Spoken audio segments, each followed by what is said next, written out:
I'd like to call to order the meeting of the Naperville Board of Commissioners. It is June 10th, 2021. Please all rise for the Pledge of Allegiance. I pledge allegiance to the flag of the United States of America and to the republic for which it stands, one nation, under God, indivisible, with liberty and justice for all. Okay. Bridget, would you please take the roll? President Pro Tem Todd, Yes. Commissioner Ansier, Yes. Commissioner Gibson, Here. Commissioner Janner, Here. Commissioner McBroom, Here. Commissioner Ruffing, Here. Commissioner Thompson. Here. All right. Matters from the public. Do we have anyone signed up to talk? No one. Okay, moving on. The comprehensive annual financial report. Do we have a presentation first before we make any motion? Hello, we do. With us tonight is Brian Lefevre. I think most of you, except for the new board members, have met him when we signed a contract with Sikich. They are our new auditors this year. And Brian is a partner with the firm, and he is going to, give just a real brief, unless you want more, overview of the report. Hopefully you had the letter of communications and the audit report. And just before Brian starts, I would like to give a very big thank you to Jeremy Link and his team for just another great year. Brian will tell you of the audit results, but they work hard all year round to have a clean audit and clean books. So I just wanted to thank them for that.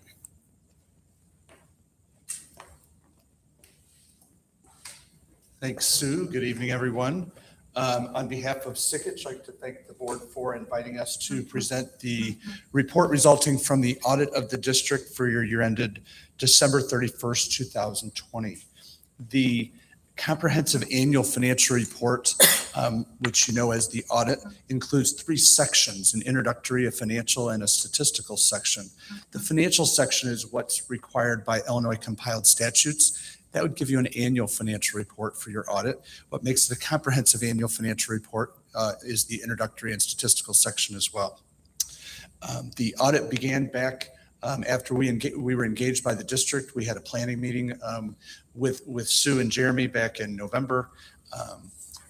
Did our preliminary planning work in January, final work in February, and then draft financial statements in March. You're not seeing them until now because we have to rely on the auditors from IMRF for that, what is now an asset on your financial statements, to get their audit opinion on those allocations that they do of the assets and liabilities as reported on your financial statements for IMRF. So that's why we're here tonight. Within the comprehensive annual financial report, just a few highlights. Within the introductory section, there's an award that the district has received from the Government Finance Officers Association. If you're looking at hard copy, it's on Roman numeral page 3. And this is an award, the Certificate of Achievement for Excellence in Financial Reporting. This is the highest level of financial reporting in the local government industry. And the district's received this award since 1991, so you should all be commended for that. We turn, for those with the hard copy, into the financial section. The first page in the financial section is on Sikich letterhead. This is where you've engaged us to do the audit, and that's called giving an opinion on the financial statements. So in order for us to give an opinion on the financial statements, we're required to follow 2 sets of standards. One are the auditing standards issued by the AICPA. Those tell us the types of procedures we need to perform when we're conducting our audit. And then the second set of standards come from the Governmental Accounting Standards Board, or GASB, and GASB sets the rules for financial reporting for local governments such as yourself. So that's how we know how to put the financial statements together based on those GASB rules. Once we follow those 2 sets of standards, we can then issue an opinion on the financial statements. We're pleased to present an unmodified or clean opinion. And what that means is that the financial statements are presented fairly in accordance with generally accepted accounting principles, free of material misstatement. And that's the highest level of opinion that you can receive on your financial statements. If you don't have a chance to go through the entire comprehensive annual financial report, the next document, the management discussion and analysis, serves as the executive summary of the of the comprehensive annual financial report. And the management discussion analysis is written by the district, gives explanations comparing the 2020 and 2019 financial statements. So it's very well done. So I would encourage you to read that. There's some tables and graphs and various numbers obviously in there for you to review. The financial statements themselves include both global financial statements, which is kind of an aggregation of all your funds, including the capital assets and long-term liabilities. You can find those statements pages 4 through 7. And then the fund financial statements, 4 through 6, the fund financial statements begin on page 7. And that's where we have our balance sheet for our governmental funds. And the main focus there is fund balance. And all of your fund balances in your individual funds are consistent with the district's fund balance policy. So it's exactly what was anticipated during the year and at the end of the year. The last thing I would bring to your attention is in the what's called the required supplementary information. Beginning on page 43, there's information related to IMRF. Page 43 basically tells you that you've funded exactly what IMRF actuary has recommended, which is a percent of covered payroll. For the district for 2020, it was 8.65%. It's a well-funded pension plan because every participant, all the local governments that participate, pay in their required rate each and every month. It's not a optional budget item, it's statutory provision. And then pages 44 and 45 are the results. Through 2020, with the markets going up significantly and with that good funding each and every year, actually went from 98% funded to just under 106% funded. So very, very well funded pension plan. And you should be, you're in very good position related to your pension plan. In conclusion, consistent with what Sue said, the audit went smoothly. We did receive all the information we needed on a timely basis. You know, auditing during a pandemic, when we're not necessarily on site, is challenging to the district. It's challenging to us. Very good professional team here at the district, easy to work with, and our team worked really hard to make sure that we kept moving forward, even though we had that delay with IMRF. All of the information was ready to go to finalize so that we could be here this evening. With that said, I'd be happy to answer any questions that you might have. Anybody have any comments or questions? Thank you. Great. Thank you very much. Enjoy working with the district. Okay. All right. So let's have a motion to approve the financial report. Move to accept the comprehensive annual financial report for fiscal year ended December 31, 2020. Do I have a second? Second. Okay. Any discussion? All right, roll call. Commissioner Janner, Yes. Commissioner McBroom, Yes. Commissioner Ansinger, Yes. Commissioner Gibson, Yes. Commissioner Ruffing, Yes. Commissioner Thompson, Yes. President Pro Tem Todd. Yes. Okay, now we have updates and reports. I think the first report we have is Parks and Recreation. Thank you, President Todd. The Parks and Recreation Committee met on Friday, May 21st at 10:30 a.m. here in this room. The committee discussed a proposal for Reindeer Road, a holiday light display to be held in December 2021 at the Frontier Park Sports Complex. The proposed event would be a free community event. Patrons would drive through the attraction, and families would be encouraged to support the Naperville Park Police's Toys for Tots collection effort. An agenda item related to this is on our agenda here tonight.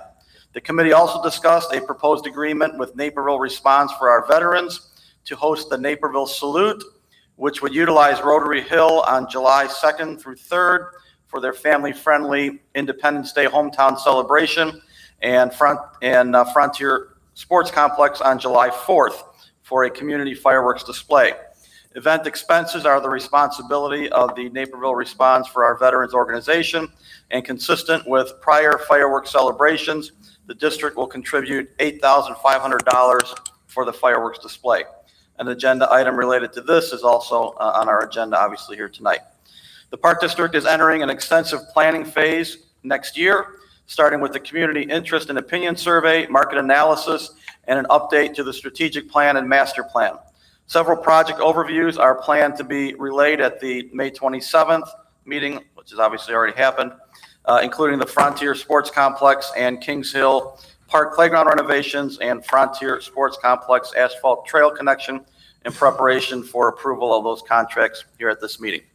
Centennial Beach, as everyone knows, opened on May 29th. The Recreation Department is also gearing up for summer camps and events and always looking to hire for several positions, particularly in the area of food and beverage. Director Carlson updated the committee regarding golf financials through the end of April and indicated that total rounds through this period were over 12,000, an increase compared to previous normal years of about 73%, with total revenue up 54%. So all good news there. Net income is $643,000, about 3 times the average for this time of year. Park staff has been challenged trying to keep up with spring mowing and broadleaf spraying the recent dandelion bloom. Heavy winds earlier in the month required staff to respond to several broken branch and hazardous tree limb issues. Staff spent much of the month cleaning and prepping Centennial Beach for the opening, as well as opening splash pads at the 95th Street Community Plaza and Wolf's Crossing Community Park have also been open. And finally, Director Luthman provided an overview on sponsorships and reported that Q1 sponsorships brought in $176,000, comprised of advertising, event sponsors, and in-kind donations from 57 different partners and advertisers, which amounts to an increase of 3.6% over first quarter 2020. She also reported that we have seen continued growth with the all-digital program guide with over 330,000 unique views following the summer 2021 guide launch. Thank you, President Todd. Well, thank you. Next is Board President. I just have a few words. We're at the beginning of a new park board, the beginning of summer. So different than last summer. The beach is open. Our activities and camps are starting. We've almost put this pandemic behind us, but we still need folks to get vaccinated, and we still need to keep our children safe. Yes, we're getting to the point that we don't have to wear masks as much. Don't forget that until our children are vaccinated, they're still vulnerable. So don't be afraid to mask up, especially around our children. And let's stay safe and let's have a great summer. Okay. Executive Director Ray. Thank you, President Todd. With Centennial Beach's swim season underway, the Naperville Park District's outdoor aquatics program for all ages is beginning soon. Register now for swim lessons, springboard diving training, beach yoga, aquatic fitness, and more. Visit centennialbeach.org and click on the Aquatics Program tab to view the menu of programs being offered this season. Additionally, special needs nights are back at Centennial Beach and scheduled for Sunday evenings, June 20th and 27th, and July 18th and the 25th. These special evenings are great opportunities for families with individuals that have special needs to enjoy a more low-key experience. Shallow end and slide will be open from 6:30 to 8:30 p.m. with no pre-registration required. Visitors may use their beach membership or purchase individual passes at the front door for $4 per person. Lastly, don't forget to purchase your 2021 Centennial Beach membership and enjoy an entire summer of visits at this unique destination. Members receive several benefits, including early entry on weekdays, discounts at Centennial Grill, and special offers to enjoy at the Naperville Park District facilities. Purchase your Centennial Beach membership today in person or online at centennialbeach.org. Starting on Monday, June 14th, the Midday Spray event, which debuted in 2020, returns to Rotary Hill each weekday from 11 a.m. to 1 p.m. At this free event, kids can have tons of fun running through the large sprinkler on the lawn and cool off while families relax in the nearby shade. Bring a picnic lunch or stop by the Riverwalk Cafe for snacks or treats and/or beverages. The Riverwalk Cafe is located at the bottom of Rotary Hill and has a patio with views of the Riverwalk and the Paddleboat Quarry. Check out the new Riverwalk Cafe menu and see the summer hours at napervilleparks.org/Riverwalk Cafe.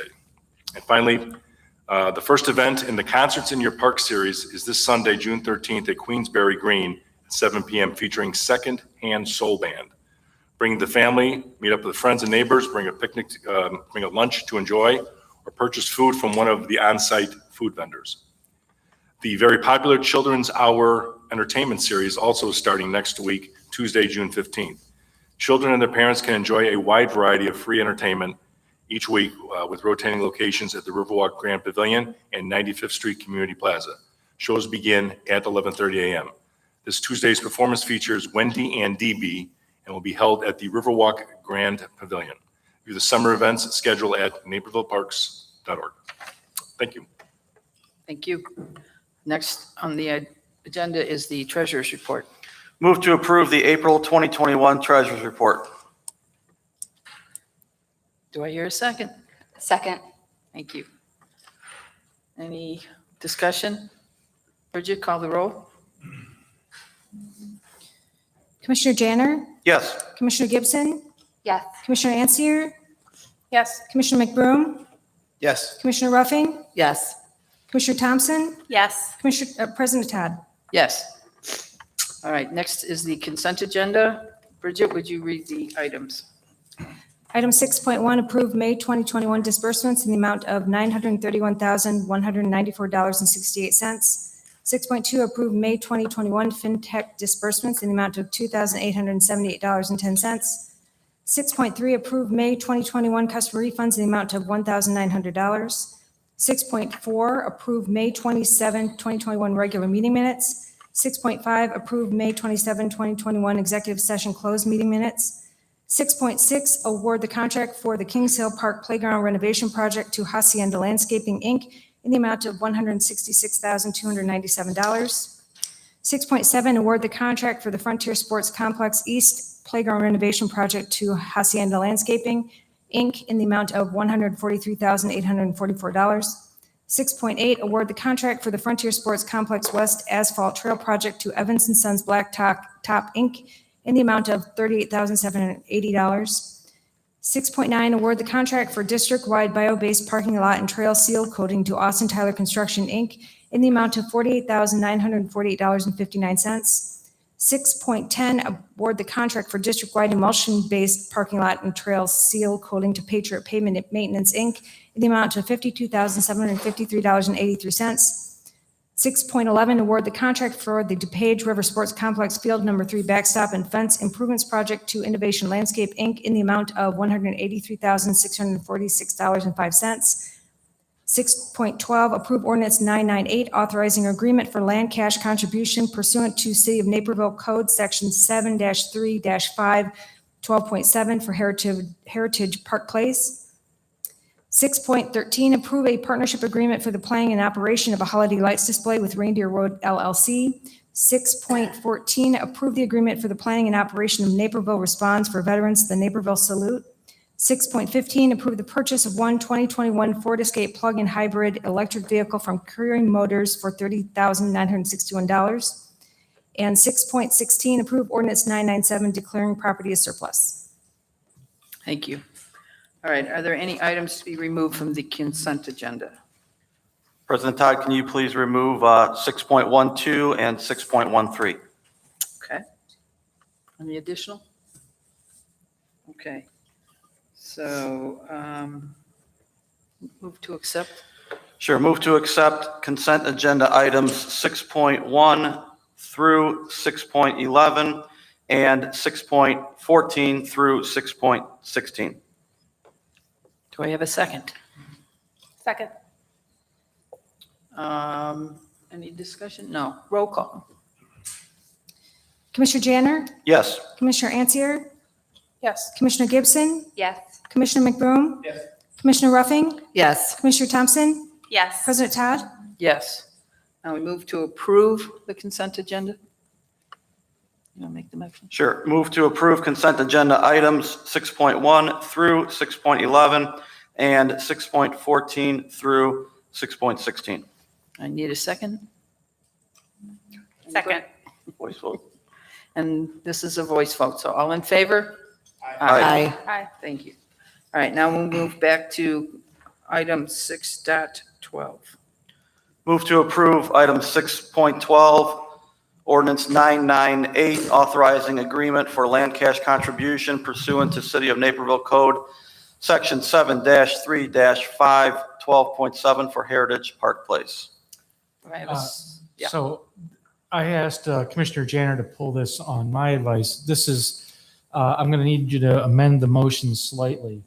That's why I'm interrupting you before there's a second. Okay.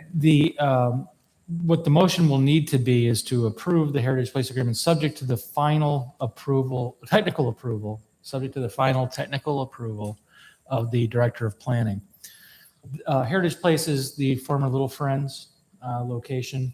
That's the development that's going in. We've hammered out an agreement with the developer concerning the park that used to be there and the parks that will go in. But it's illustrative of the best sort of Naperville. It's a typically Naperville problem we have. So you walk down the Riverwalk, you recognize the beautiful work of Hitchcock Design, Rick Hitchcock and Jeff Rail and those guys. They take a lot of pride in all the details they put in. And they're the landscape and environment designers for Heritage Place. And we got the plans, and Eric, our Director of Planning, we moved things because we have risk management tools and requirements, and we have how our parks function and operate so that they can be properly maintained. And although we moved it 10 feet, this caused some consternation among the Hitchcock Design folks. And Eric, true to being Eric, has figured out a solution that recognizes our risk management issues about where we locate things and will satisfy, maybe not fully, but sufficiently, the aesthetic requirements of Hitchcock Design. And so the agreement that's before you with the plans attached to it, they may move 5 feet here or there from the exhibits that you have. Eric's going to figure that out and finalize it. And we record this. There'll be a legal added to what you have in the packet too, but we record it so that the third or fourth generation of buyer in there, when they think, why aren't you plowing all of our walks? We get to show them that, well, because those walks don't serve the mission of the park district, we plow what's our mission. Your homeowners association can plow your particular internal sidewalks. So that with those two things, that I would propose that the motion be amended, Commissioner Janner, to the approval of the Heritage Place, subject to the final technical approval of the Director of Planning. Sure. All right, make the motion. Move to approve ordinance 998, authorizing agreement for land cash contribution pursuant to City of Naperville Code 7-3-5, 12.7 for Heritage Park Place, subject to final technical approval of Director of Planning. Do I have a second? Second. Okay, roll call. Discussion? Okay. I'm sorry. I was planning on pulling the same item for different reasons, but you answered a lot of my questions there. In this particular piece of property, I assume. Is his mic on? Is your mic on? Oh, I assume on this property, the park is determined that a playground is needed there, and I'm just wondering, was cash consideration there, or we absolutely need a park there? Or what exactly is going in on that property? Yes, so. Turn on. There you go. Okay.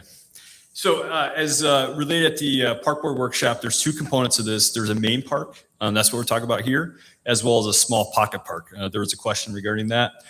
In the main park, there is a playground. It is needed based on our master plan. As we know, there was one there previously with College Park, as well as site furnishings and landscaping. So yes, it's definitely needed per master plan. As Dirk mentioned, we're just hammering out some finer details with the developer, and we're ready to move forward with the, I think the developer's looking to start building it later this year. We plan on building the park next year and have it done in the spring, summertime, ready for the 2022 season. And we did explore the cash. We did explore the cash option, but it can't be overstated how important to the neighborhood during the entire development process for Heritage Place, replacing the park was. You may recall that Little Friends removed the park. They gave us the 90-day cancellation. We took the park out, was parking for a brief period of time, much to the consternation of the neighborhood.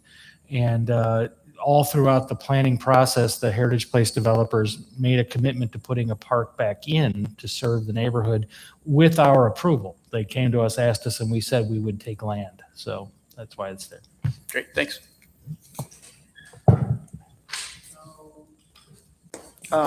Any other discussion, questions? All right, roll call. Commissioner Janner? Yes. Sorry, lost my place. Commissioner Answer. Commissioner Ansier? Yes. Commissioner Gibson? Yes. Commissioner McBroom? Yes. Commissioner Ruffing? Yes. Commissioner Thompson? Yes. Commissioner Todd? Yes. Now, do we have to go through approval No. with this, or that's it? Now Dirk. we do 6.13. Okay. On to 6.13. Move to approve item 6.13, approve a partnership agreement for the planning and operation of a holiday lights display with Reindeer Road LLC. I'd asked for this to be pulled since I had established Reindeer Events LLC for the purpose of this holiday light display. I would simply abstain from the vote. We need a second?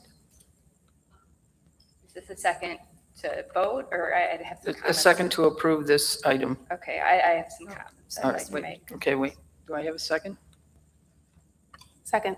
Second, okay. Discussion. Okay. When this was first brought for us, the petitioner was identified as an Illinois not-for-profit.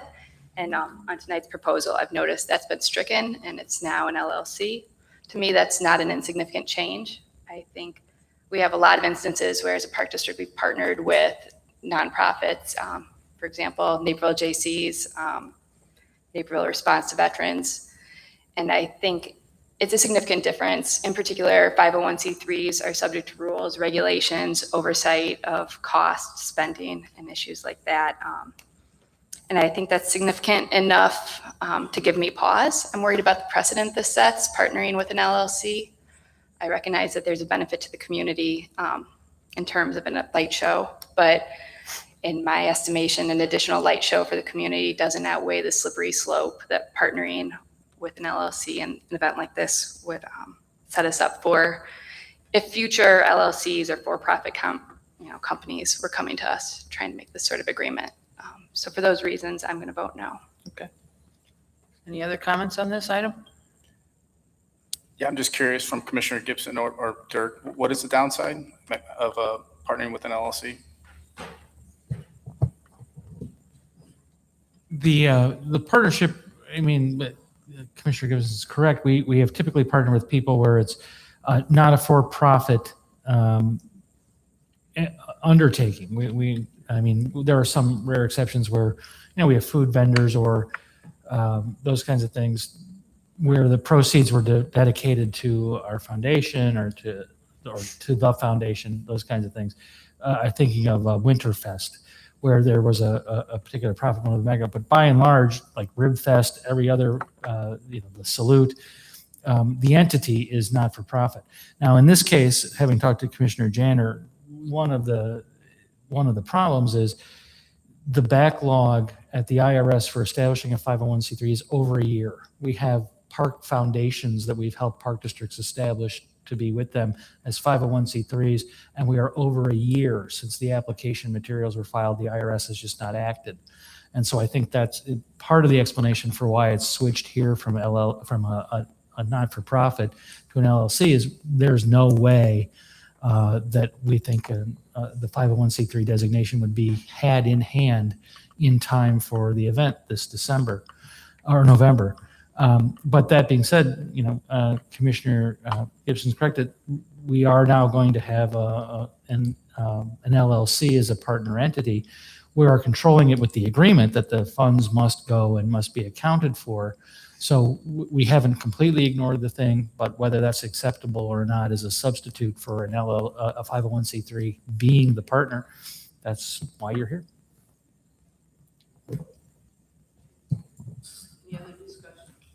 Sorry.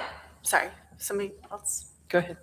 I know I had talked to Commissioner Janner at length about this as well, about my concerns with the partnership and what it represented. And at first I didn't even understand what the Reindeer Events LLC entailed or anything. The way he had explained it to me was it was to cover himself from liability issues. But I think, like Commissioner Gibson did say, we are opening a door. Do we want to open that door? And would this maybe not be an event that we could go through and actually, you could actually get the 503 status, and then we could maybe revisit this, say next year when we're in a better position and we want to partner with that type of entity. Just another thought that this isn't necessarily the wrong idea. It just might be the wrong time, you know? So just again, so the concern would be that we partner with an LLC and they do an event on the Park District property and they do it to turn a profit, to make money off. Or is the concern that we're just working with a for-profit entity? Because we can control in the agreement that they're not doing this to turn a profit, correct?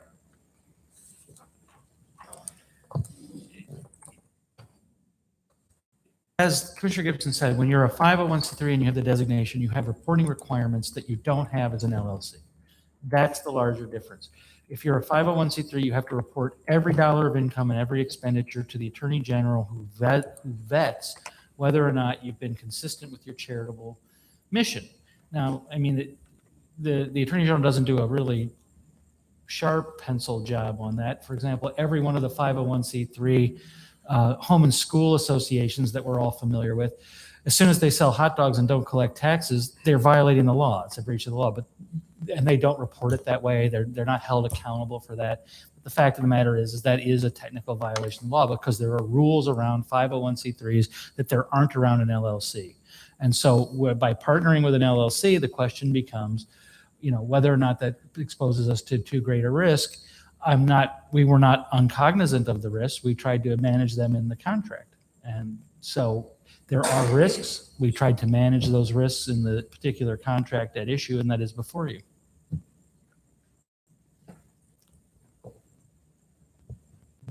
Any other comments? I mean, we have a couple of ways we can go here. We can move forward with the motion, or I suppose we could table the motion to think it over and talk about it a little bit more and give people time to think and handle it next meeting. I'm in favor of waiting till next meeting because just in light of the new information, at least for me, I kind of hadn't realized that. So now I kind of want to think about You want things to think too, about it? so. How does that work for timing with the contractors that you've talked with? If this happens, Well, 2 weeks. when do give you need to Yeah, I actually mean, start this was really the planning? meeting, and candidly, there's a number of churches in the area that would gladly accept the event. So if the board is not comfortable with it, could simply move it to a number of different churches that would gladly accept the event and the related charitable contributions. So suggestion, what do you want to do? I would be in favor for voting tonight. I don't think even another option. If Dirk is right, if you can't get the 501c3 in time, then delaying is not going to. Well, I think some people just want to understand the, pluses and minuses of that particular aspect of it at this point in time. Yeah, I know my concern is more like I don't want to run into any kind of ethical issue legally, otherwise, with everything. I mean, 2 weeks shouldn't make all that much difference, will it? Like I said, this was kind of a decision point at this meeting, so it's up totally up to the board. But like I said, there's a number of churches in the area that would take it. So if the board feels like, hey, this is not the right timing or not the right event, then certainly can pursue different options. Well, my question is do you have to have the decision tonight, or can you wait the 2 weeks for our next meeting to give folks time to look into this a little bit more? Yeah, I mean, of the LLC versus the subcontractors, they've said we're sort of late in the process here. So, I mean, if you're going to take it to churches, you can just as well move forward with your item, and it's just a matter of who's going to support you. Yeah, they need Park District versus churches. Yeah, they need a specific site plan, so that they can start to build the different design elements and that type of thing. Right. And so, I don't know if kicking the can down the road, I don't know what new information would come between now and 2 weeks. As Attorney Price said, which is simply, it takes a long time to get a 501c3 run through. Right. And it's, my attorney said it'll be about 12, at least 12 months, maybe a little shorter. And we Right. simply don't have that time. So Right. that was the rationale for just running it under an LLC. So I'm not sure I got an answer from you. I would say we should vote and the board can make a decision tonight. And if it's no, All right. so be it. Is everyone comfortable with that? All right, let's move forward. Roll call. Commissioner Gibson, No. Commissioner Ansier, No. Commissioner Janner, Abstain. Commissioner McBroom, Yes. Commissioner Ruffing, No. Commissioner Thompson, No. President Todd. No. Okay, we're not doing that. All right. All right, we finished the consent agenda. All right, now for the election of board president. I will turn the meeting over to Executive Director Marie. Thank you. President-elect Todd, I'm not sure how to say that now. Maybe soon to be president, who knows? I'm not sure. But here's one thing I do know. I'm going to accept nominations for the office of president. I'd like to nominate Marie Todd for president. Second. Okay, anybody else want to nominate? Anybody else? Okay, if there are no further nominations, I'll accept a motion to close the nominations for the office of president. Second. Okay, all of, I'm sorry. so moved. So moved. Second. All in favor signify by saying aye. Aye. And when your name is called, please indicate your choice for the office of president. Bridget, please call the roll. Commissioner Ansier, Marie Todd? Commissioner Gibson, Marie Todd. Commissioner Janner, Marie Todd. Commissioner McBroom, Marie Todd. Commissioner Ruffing, Marie Todd. Commissioner Thompson, Marie Todd. Commissioner Todd. Marie Todd. Congratulations, now formal president. Thank Marie you Todd. very much. Congratulations to you. Appreciate the confidence you all have in me. All right, so now I get to move on to the election of the board vice president. We will accept nominations for vice president. Mary Gibson. Second. Any other nominations? Rich Janner. Is there a second for that? Do we need a second? Don't? Okay, so we have two. We have Janner and we have Gibson. If there are no more nominations, we'll go through and you indicate who you would like as vice president. Bridget? Commissioner Ansier, Mary Gibson?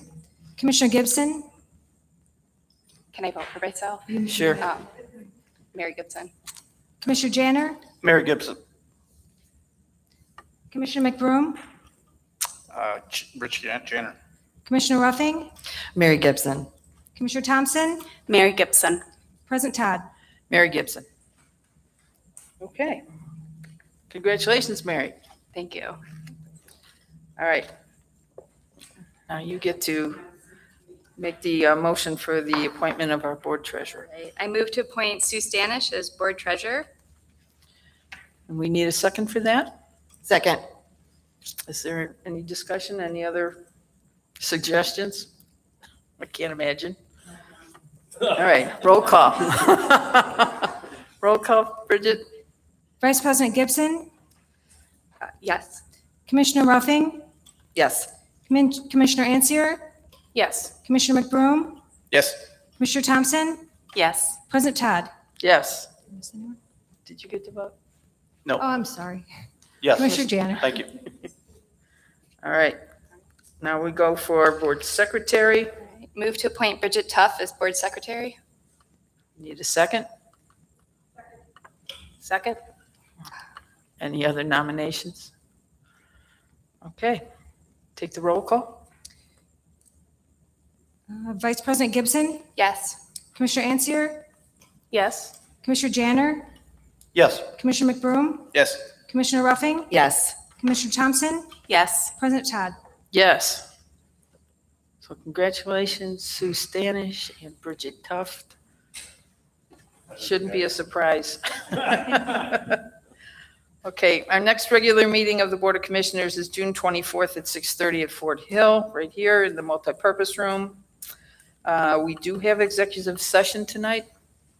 Move to adjourn to executive session to discuss land acquisition under Section 2C5 of the Open Meetings Act. Need a second?